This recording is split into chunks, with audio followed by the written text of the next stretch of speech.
Christian parenting.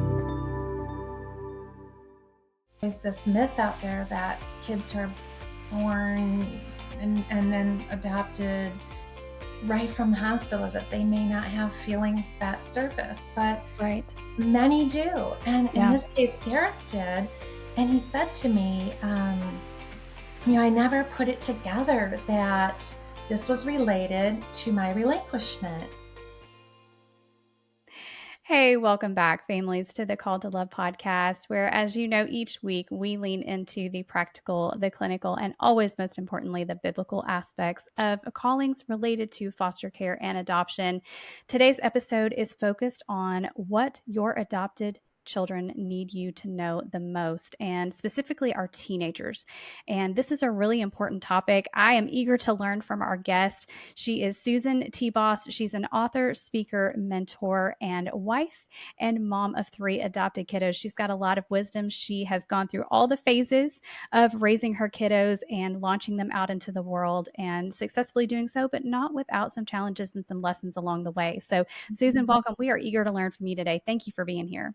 Oh, you're so sweet. It's going to be great to be together. Thanks. Absolutely. Yes.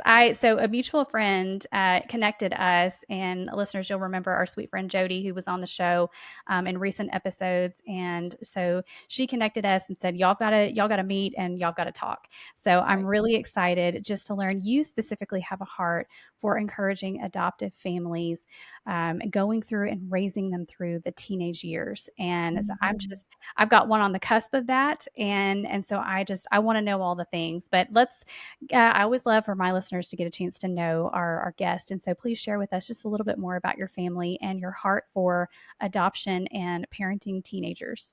Sure. Yeah. Yep. You're right. I'm an adoptive mom of 3. Our kids are adopted from Russia, so it was it's been a little bit a while, but I definitely remember becoming a mom in Siberia, 40 below zero, holding that 7.5-month-old.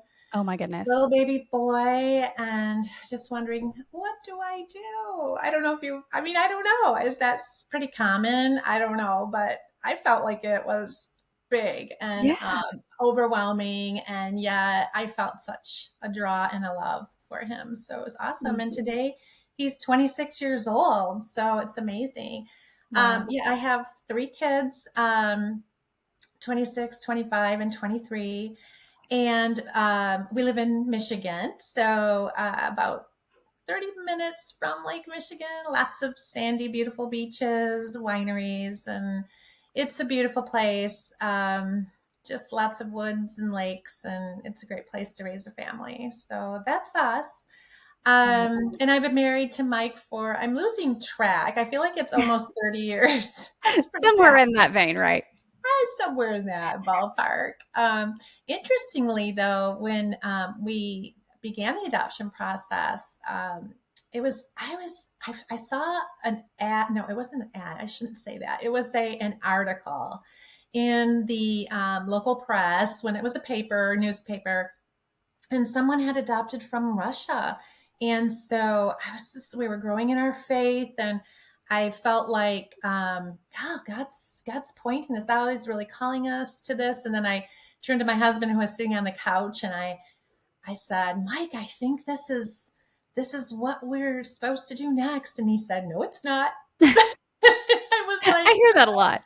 Oh, that's okay. But he, you don't pressure that, you all have to be on the same page. And so it took him time and prayer, and he went away on a mission trip, kind of detoxed from the U.S. Me Too, self-indulged environment, and came back realizing that this was where we needed to go. And so we went to Russia 5 times in 5 years. Wow. And so our heart is with our kids and adoption. So, yeah.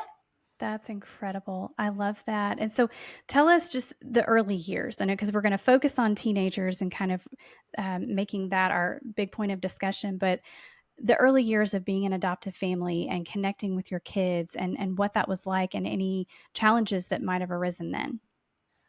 I would say the connection was really good when they were little, because we were very, I mean, it's a time where it's fun, it's playful, they're active and busy. My first son did have some developmental delays, so it was nice that I was prepared in advance, that God had prepared me in advance to be able to chase after the things that he needed. But all in all, as littles, they were great. They were fun. They were funny. Lots of dancing, hiking, preschool, school, all the things. I would say started really sensing the change when they hit puberty. Okay. Change meaning they kind of went from being really fun to kind of like not so fun. And then I had to Mm. sort out, what is it? Is it the adolescent teen years that's Right. surfacing, or is there something deeper surfacing? And I didn't know what was going on then. Yeah. And so I was a bit confused. And I Sure. would say to anyone out there who's kind of confused like I was, that's pretty normal and common. And yet we also need to grow in that area. And that's what I tried to do. I started reading everything I could on attachment and loss and grief and all the things that adoptees go through as they try to make sense of what happened to them. Yeah. And so, just kind of back up to my three, my middle son was like a 6 foot linebacker, really big guy, football player. And he started getting angry. He started having these angry bursts. And I Okay. was like, where is this coming from?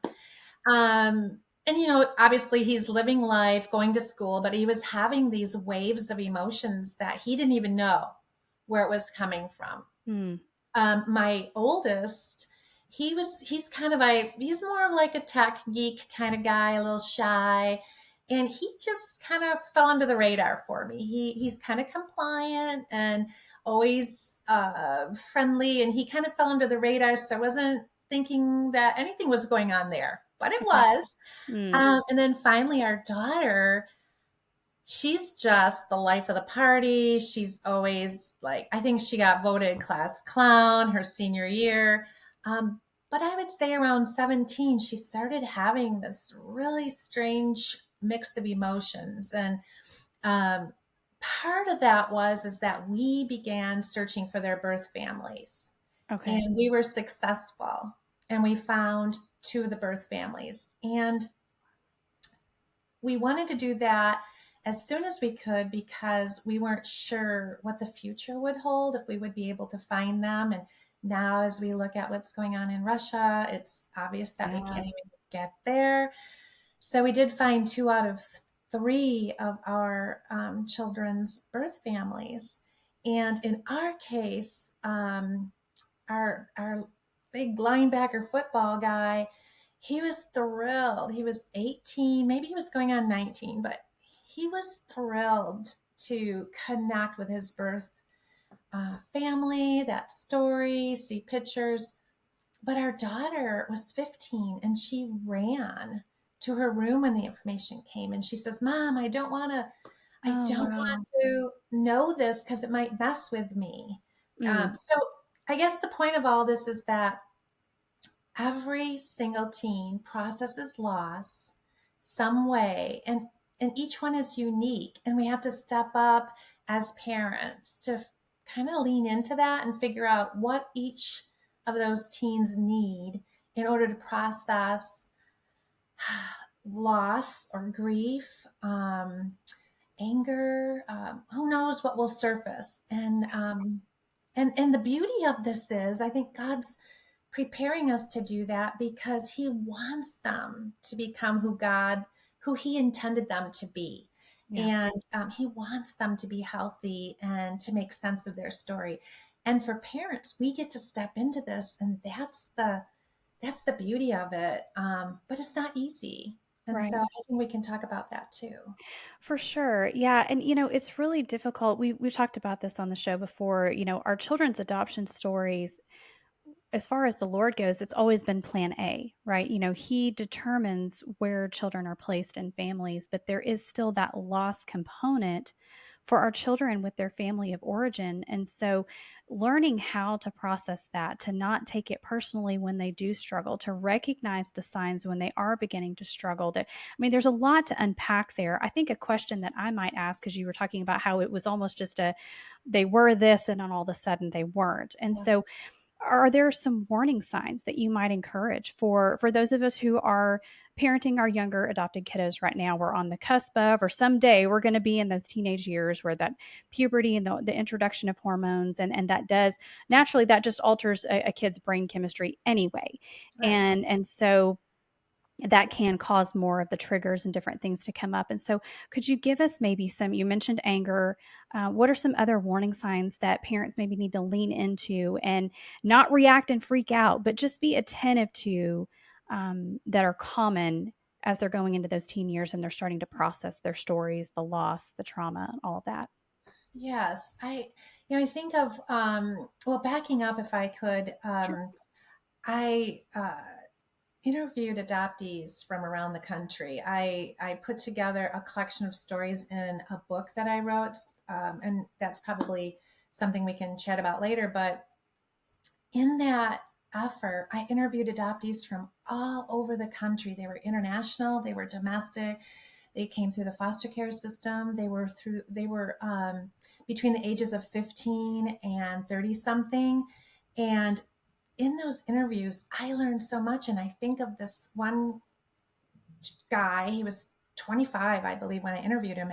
And all of these people were asked to look back into the teen years, like, look back for me and help me understand what went on with you. And also speak into the hearts of adoptees so they don't feel so alone, right? So Mm, I think of Derek when we were talking, and he looked back and he said, I felt like I was the kind of kid who was invited to everything. In high school, I was on the football team. I was in choir. I was in theater production. I had all kinds of friends. And then he told me, but I didn't feel like I belonged. mm, And he was a domestic adoptee at birth. And so, there's always this myth out there that kids who are born and then adopted right from the hospital, that they may not have feelings that surface, but right. many do. And in Yeah. this case, Derek did. And he said to me, I never put it together that this was related to my relinquishment. Mm, He also had an open adoption, so he saw his birth mother regularly, but he still didn't feel like he belonged. And in that, he was trying to just, you know, uh, sort that out, but he felt alone in that. And here's the big mm, takeaway for parents is that certain things may not be super obvious, but maybe we have to step in just with curiosity to yeah. create clarity. Derek said he was a bit angry at times and he would lash out. And I love this about dads is that his dad stepped up in a new way in his life. Like his dad could have been a couch potato. I don't remember. But his dad started lifting weights with him and running with him. And the two of them trained for a half marathon. And what essentially was happening is Derek's dad was creating a soft landing space Yeah. for Derek's emotions. And so they could, I guess his dad was earning his trust because trust equals, you know, relationship, right? Right. And he was Right. trying to earn that trust. And so they started talking and they started talking about his emotions. They talked about things like the future, they talked about spirituality. And these things were very important for Derek to sort out. A lot of teens are left to sort that out on their own That's a good point. because we're so busy doing so much, and we don't just stop and say, okay, there could be something going on. I just want to let my kids know, give them permission that it's okay to talk about feelings that surface about birth family, about relinquishment, if whatever it is, we just need to give our kids permission and let them know we are for them. We want to be that trusted ally. And whether, like you asked, are there any clues or signs? I would say, unexplained anger, Yeah. isolation could be a sign. Uh, there's all I can go through a list of them through the stories that have been given to me. One young lady, she was 18. She could not connect with her birth mother, and she was adopted from Guatemala. I'm not sorry, not birth mother, adoptive mom. And she didn't understand what attachment injury was. And this created some problems for a while in their teen years because she could connect with dad, but she couldn't connect with mom. Mm. And once they started talking to her, giving her language, if you will, Yeah. about Yeah. attachment injury, what that looks like, what that is, it gave her an understanding of like, oh, wow, this is real. I do have this attachment, injury, and it needs to be addressed. Now, obviously, while we're talking about it, it feels very simplified, but it's a process that we go through. And Yeah. it's like the long game, right? We start out giving permission to our kids to open up and to let them know that we are here for them and we can handle whatever it is they're thinking about. Um, and so that they can process well and that they can work towards healing and acceptance. Yeah.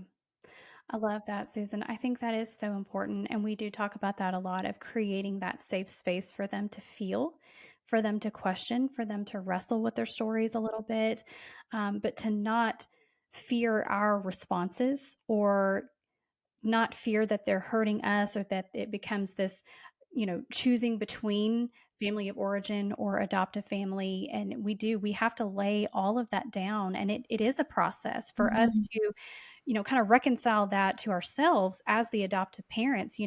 I was in that club of, we adopted a newborn. So I was like, clean slate, we're not going to have any kind of anything. And I was proven wrong very quickly with her separation trauma and attachment, insecure attachment, and all kinds of different things that I didn't understand. And so my responses were not helpful in the early days.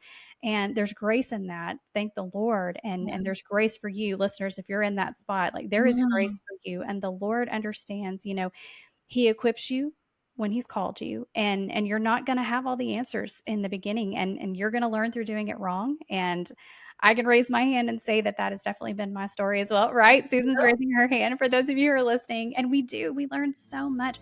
But when we do it together, the Call to Love podcast is part of the Christian Parenting Podcast Network, a group of 29 shows to help you let go of perfection and embrace the perfectly imperfect parent God created you to be. Raising kids to know and love Jesus isn't easy, and we're not meant to do it alone. That's why this network exists, to be your digital village full of encouragement, expert advice, and a few laughs along the way. Over the last year, our podcasts have been downloaded 5 million times, but that kind of impact only happens because of generous listeners like you. Christian Parenting is a nonprofit, and every resource is funded by people who believe in this mission. If this show has encouraged you, would you consider giving back? You can head over to cpgive.org to donate today. That's cpgive.org. And that's what I love, to your point, Susan, of creating that space of safety through relationship. I love that you talk about the dads weightlifting, and that, listen, that is so important for our dads to lean into those Mhm. relationships. If you've got adopted sons, there's a wonderful and healthy place for the mother as caregiver, but our boys need that Yeah. strong male figure, right? Do you want to speak more into that, Susan? Yeah, they need dad. And I know my son who had the anger.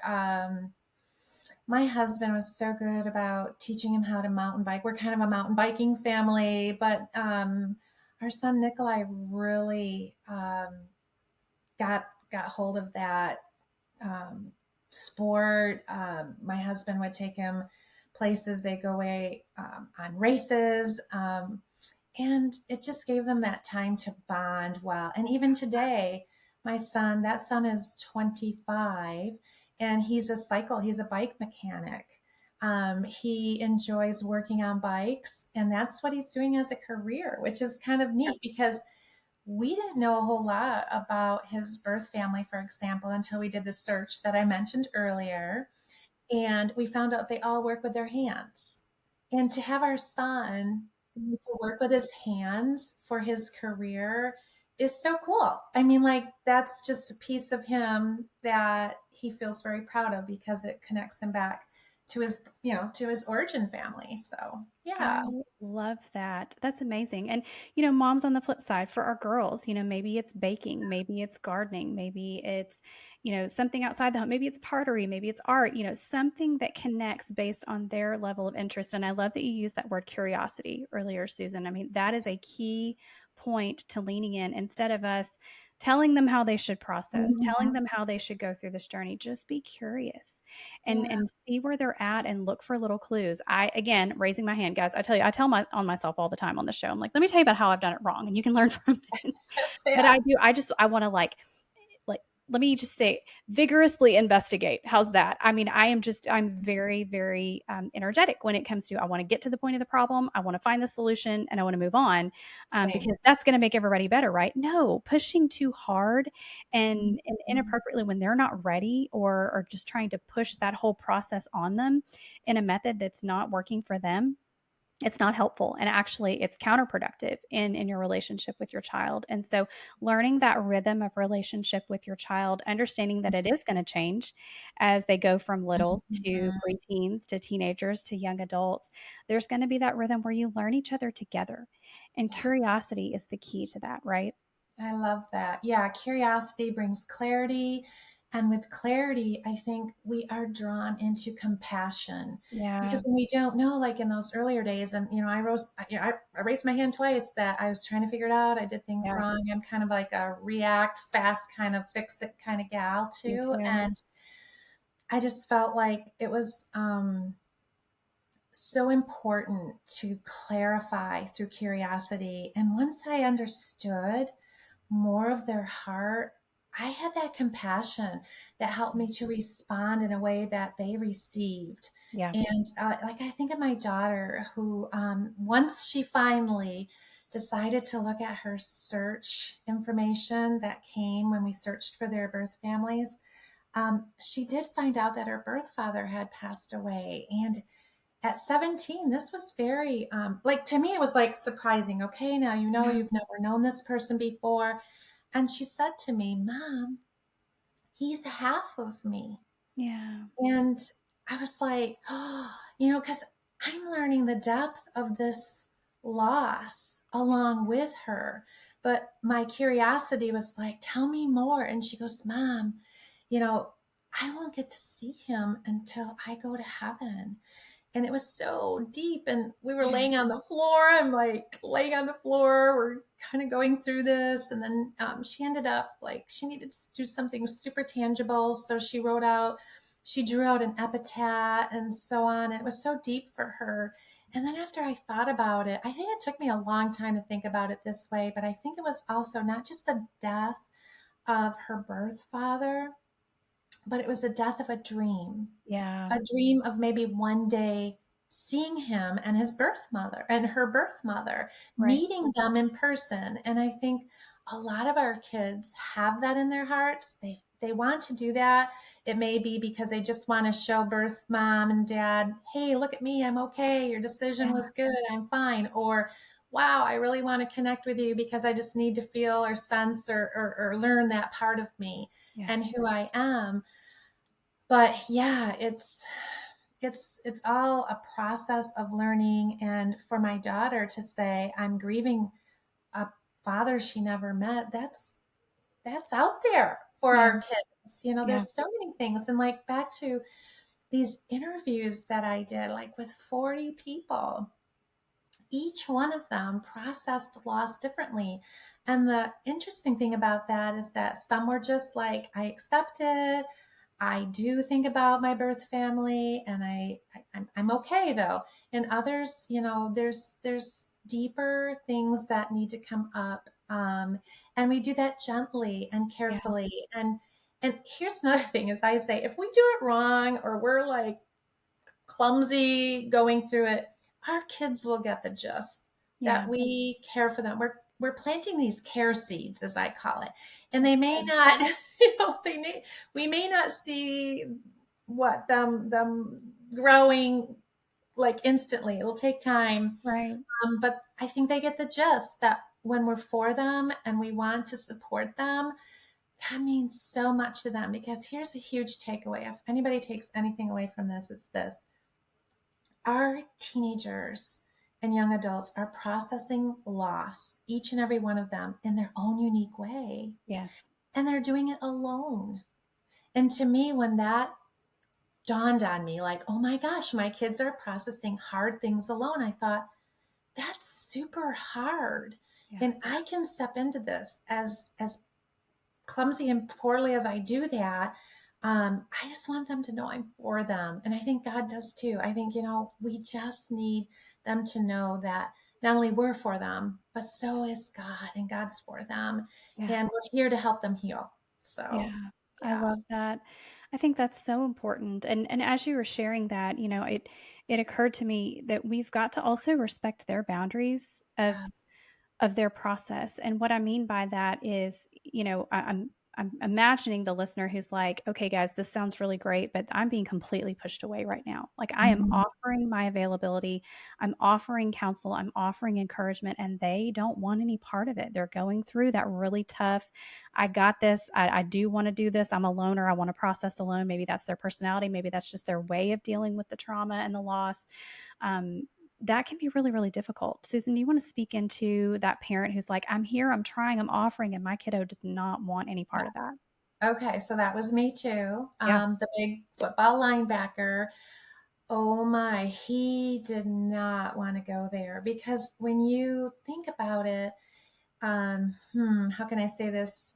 It's like when you open a wound, you could either be opening a wound that is the size of a paper cut, or you could be opening a wound that is a stab to the heart. Yeah. And some kids aren't ready to go there, and we have to, like you said, respect that boundary, but always offer that opportunity to open up. Like Yeah. always um, be there to say, we want um, we want to have open communication about this. We want you to know that we love you. We know this is hard on you, but we want to walk this out with you. It's a journey, and we don't want to force it. But when you're ready, we're here for you. And then we check in from time to time. Yeah. We don't just kind of like, okay, that's done. No, this is a process where we check in from time to time. It's not every coffee date, it's not every time we go to Starbucks for a latte. We're going to bring this up. Right.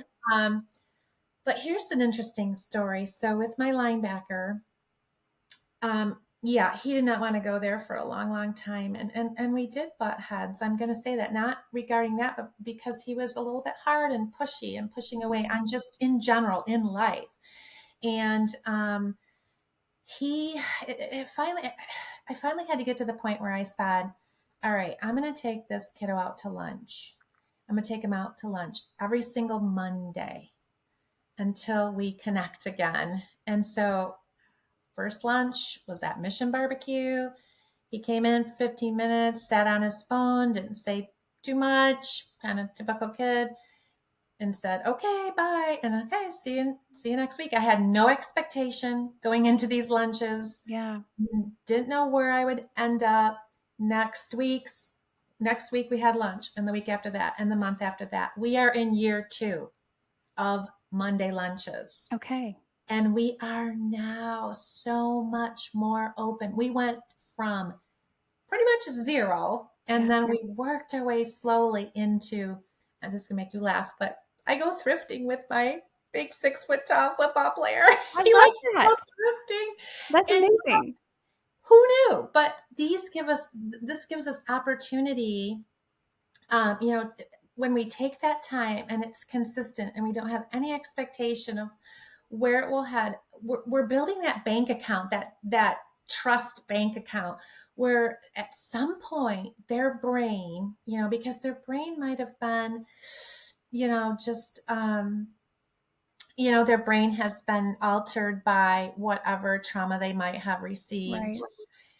Um, and so for him, it took quite a bit of time and my consistency of showing up and just talking about everyday life, whether it was for a half an hour lunch, for 10 minutes, now we're up to an hour.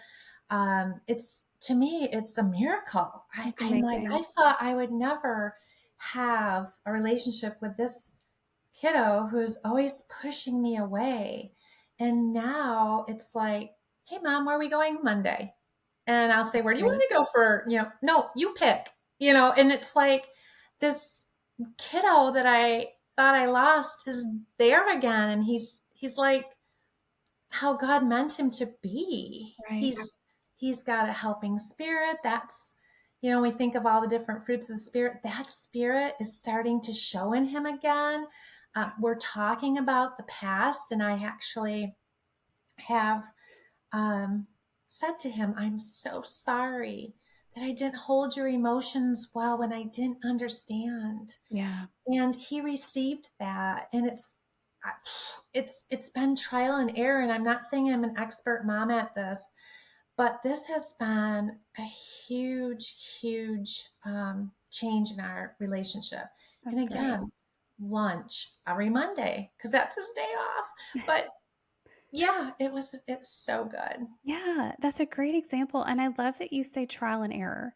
And I love Hmm. that you would give the example of 2 years. I mean, over time, this is a slow process, and everybody's going to process and operate at their own speed and build trust and build that relationship over time, but it's the consistency. And I love that he's in his 20s and you're still in this. And so it's not like we get through these teen years and we wipe our brow and we move on and everything's, it's really important. And I talk about this a lot too, is like parenting's forever. We don't just like listen, y'all know I'm about to graduate one and I'm so exhausted and annoyed with this whole all the lasts and all the finality of it. I'm like, guys, there is so much more on the other side of this of relationship with my son. Yes, it's going to look different, but this is ongoing. Our children Hmm. always need, as long as the Lord chooses to keep a parent on this earth, you are always parenting your child in a different way. And Hmm. as you're going into the teen years, it goes more into this coaching alongside rather than, overseeing as much as we do when they're little, right? And so and Hmm. then that's true into the young adult years. And so it's important for us to understand this is a long game. And there is a Hmm. pace that you will discover, like I said, that rhythm of relationship. And I love that example that you give. And so what I'm hearing, because we're talking today, Susan, about what our teens need most as they're processing through their stories at different levels. And our teens, a lot of times we joke and we're like, okay, they hit puberty and their brain goes somewhere, right? And there's literal brain science to back up how all the hormones affect the brain and all of that. And then there's the brain science related to how trauma affects the brain. Then Yes. we have until they're in their really mid to latter 20s, their frontal Mhm. lobe isn't Yep. even fully developed yet. So the combination of that, one, is crazy, but two, I share all of that not to go on a tangent, but to say there's a lot of legitimate factors that we're not always mindful of in the Mhm. day to day as we're playing this long game with our kids. Like there is legitimate brain science happening with our Yes. kids. There's legitimate brain science happening with us as the caregiver because as much as we are giving of ourselves, we automatically still want to self protect from hurt Yes. and from that, pushing away of relationship. And so there are dynamics that are warring against one another that the enemy is happy to stamp all over Right. and try to interrupt this constant effort to build relationship, to build Yes. that safe space, to build trust and connection, to help our kids walk through their healing journey, whether it takes them 6 months or whether it takes 60 years. We're Mhm. here for it because that is the commitment that we have given our yes to and our call to love. So Yeah. I love this example. Susan, we've talked about this. What our teens need most, they need language to be able to express. They Yes. need a safe space to be able to express those. They need patience from us as their caregivers Mhm. to be Mhm. able to give them that time and that space to process at their own space. What else do we need to, as we're kind of wrapping up our conversation today, how would we encompass all of this based on the interviews, based on your own experience of what our teens need most from us as we are walking through these years with our adopted kiddos? All right. So can I share a list from Please. adoptees? I Yes. would love to. Okay. So these are helpful tips from adoptees. It's not like the complete list, but it's a good chunk of good things that we can keep in mind. So Yeah. adoptees say, show me it's safe to open up and that you are okay with it. Mm, They say, talk to me about my birth parents and help me understand their hearts when I'm ready. Okay. Help me search if I want to search. Ask me how I'm doing emotionally. Says this one adoptee said, my experience is unique and alone is hard when I am processing hard things. Another one said, I have different insecurities and need to be able to talk them out with you. Um, Here's another, don't assume I'm okay with what happened to me. mm, Uh, Here's one, help me get unstuck emotionally. My emotions can lead me astray. And just a couple more. Participate in life with me so we connect, grow closer, and I trust you more. Receive me even when I'm not at my best. Sometimes a wave of emotion can have its way with me. So that's yeah. Help me grieve and sit with it. Sit with me in it.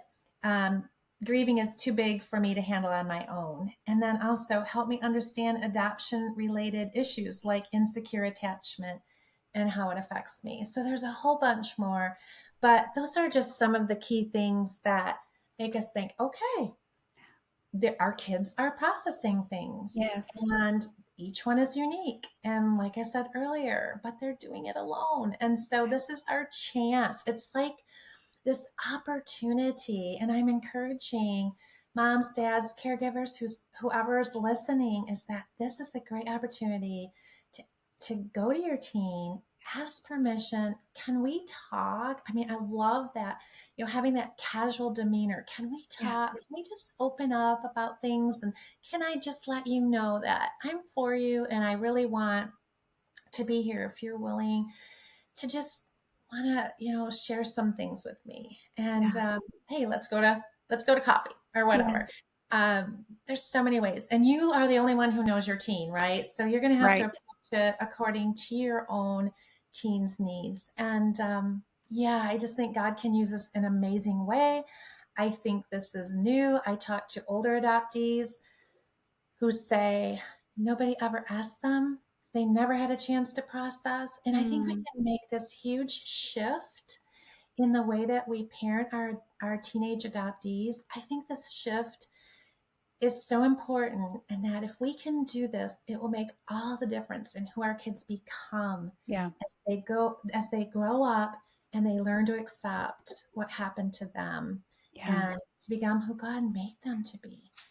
I love that. That is so beautiful, Susan. And I think that's a perfect place to land. What with a word of encouragement and such wisdom. And listeners, I hope you've been encouraged by this conversation and had those takeaways. And I would love to hear those takeaways. You know that I have an email address in the show notes, and I love to hear from you. So please share your feedback with us, and I will share that with Susan as well, and any other follow-up questions that you have.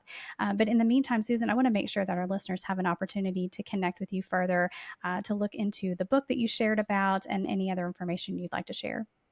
Okay, you can find me at Susan TeBos at gmail.com. Actually, that's my email. You can definitely connect with me.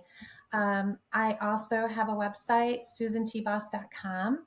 And there I have a really neat thing that might help you get started. It's this I don't know, it'll be opposite, won't it? It will be. Okay, so that didn't work.